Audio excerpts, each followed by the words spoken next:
అప్పాజీపేట married band ఈ trailer అయితే చూశాను. ట్రైలర్ చూసిన తర్వాత చాలా అంటే చాలా బాగుంది. దీంట్లో మెయిన్గా హీరో హీరోయిన్ అయితే రొమాన్స్ అయితే అది వేరే లెవెల్లో ఉంది. రొమాన్స్ కానీ అక్కడ సాంగ్స్ కానీ వాళ్ళు చూసే ఇద్దరి మధ్య సంభాషణ కానీ చాలా అంటే చాలా బాగుంటుంది. అక్కడ కొన్ని కూడా డైలాగ్స్ కూడా ఉన్నాయి.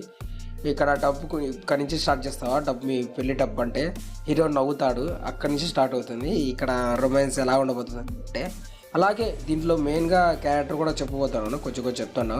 అలాగే రోజు కటింగ్ షాప్ చేస్తూ ఉంటాడు. అటు కటింగ్ షాపు అటు ఫ్యామిలీ డ్రప్ కొట్టడం కానీ, మళ్ళీ పెళ్ళిళ్ళకి కానీ, మళ్ళీ చచ్చిపోయిన కానీ బ్యాండ్ కొట్టడం కానీ వెళ్తుంటాడు మన హీరో అనేది.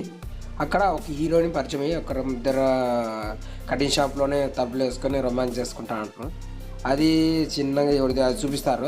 అది కూడా చాలా అంటే చాలా బాగుంది. ఆ రొమాన్స్ వీళ్ళిద్దరు కాంబినేషన్ చాలా అది కూడా బాగానే సెట్ అయింది. అలాగే డ్యాన్స్ సాంగ్ అయితే వేరే లెవెల్ ఉంది. గుమ్మా నా లోకమాచ ఆ సాంగ్ అయితే వేరే లెవెల్లో ఉంది. అది కూడా ఏకంగా 1 మిలియన్ దాటింది ఈ సాంగ్ అయితే. అది ఇంకా చూడాలా, ఇంకా థియేటర్లో వీళ్ళిద్దరు సాంగ్ ఎలా ఉండబోతుందో ఇద్దరు కలిస్తే. ఓకేనా ఫ్రెండ్స్, మీకు అర్థమైంది. అలాగే ఇంకా విలన్ చూసుకుంటే విలన్ కూడా మనకు కొత్త క్యారెక్టర్.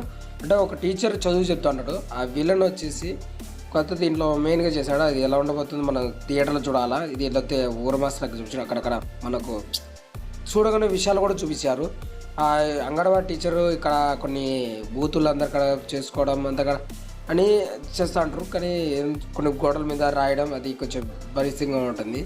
ఇక్కడైతే నాకు తెలిసి అయితే మనకు టీచర్ ఏం జరిగిందో, అసలు ఏం జరిగింది ఇలాగైంది అని నాకు ఒక డౌట్ వస్తుంది మనకు. అది ఇంకా సినిమాలో చూసినాక మనకు సపరేట్గా మళ్ళీ రివ్యూ ఇస్తాను. ఇతని తమ్ముడు ఉంటాడు, వచ్చి అందరికాడ పనుకుంటాడు అని ఒక డైలాగ్ చెప్తాడు. అది కొంచెం డిస్టర్బెన్స్గా ఉంటుంది. అది విలన్ ఉండి ఇప్పుడు వీళ్ళు కొడతాడు ఇవన్నీ.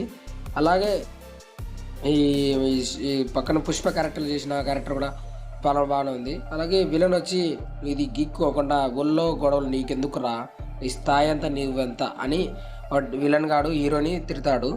అప్పుడు అసలు ఎందుకు గుండు కొట్టించుకున్నాడు, అసలు ఎందుకు ఇలా అయ్యాడు, మళ్ళీ ఎందుకు కలుసుకోవట్లేదు హీరోయిన్ని, అక్కడ ఎందుకు అందరు చంపబోతున్నారు, అది కొన్ని చెస్టుల మీద చెస్టులు ఉన్నాయి.